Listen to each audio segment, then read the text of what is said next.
जय माता दी। भक्तों, आज हम सुनेंगे मकर संक्रांति से सुनने वाली राम चर्चा की दूसरी कहानी उद्यापन विधि सहित। एक गुना और एक गुनी थे। सो गुनी कहती थी, कछु सुन कछु धुन, कछु राम चर्चा सुन।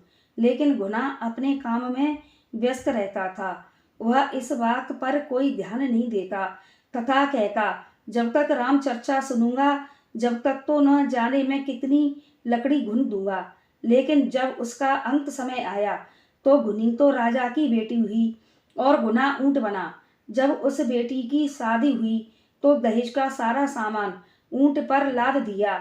जब ऊंट आधी दूर पहुंचा फिर वह आगे नहीं चले। सब लोग सोचें, पता नहीं ये आगे क्यों नहीं जा रहा है, क्योंकि ऊंट को अगले अगले जन्म की सब बात याद थी।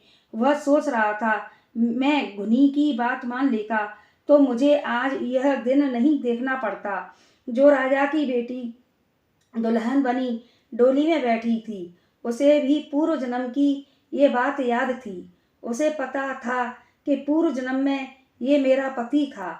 उसने कहा कि मैं भी देखूं ये आगे क्यों नहीं चल रहा है। सबने कहा, देख लो। वह डोली में से उतरी और ऊंट के कान में कहने लगी, तुमने मेरी बात नहीं मानी, उसी का नतीजा है। अब तुम मेरी ससुराल चलो। उसके कहने पर ऊंट चलने लगा। सब सोचें, ऐसा इसने क्या कर दिया। सो ऊंट चलने लगा। जब वह घर पहुंचे तो उसका पति उससे बात नहीं करे।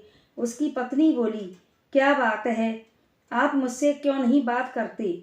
उसने अपनी माँ से कहा, इसने तो जानवर तक बस में कर लिए तो मुझे भी बस में कर लेगी, इसलिए मुझे डर लगता है। तब उसकी पत्नी ने कहा, हम पिछले जन्म में गुना और गुनी थे। मैं तो काम भी करती थी और कहानी भी सुनती थी।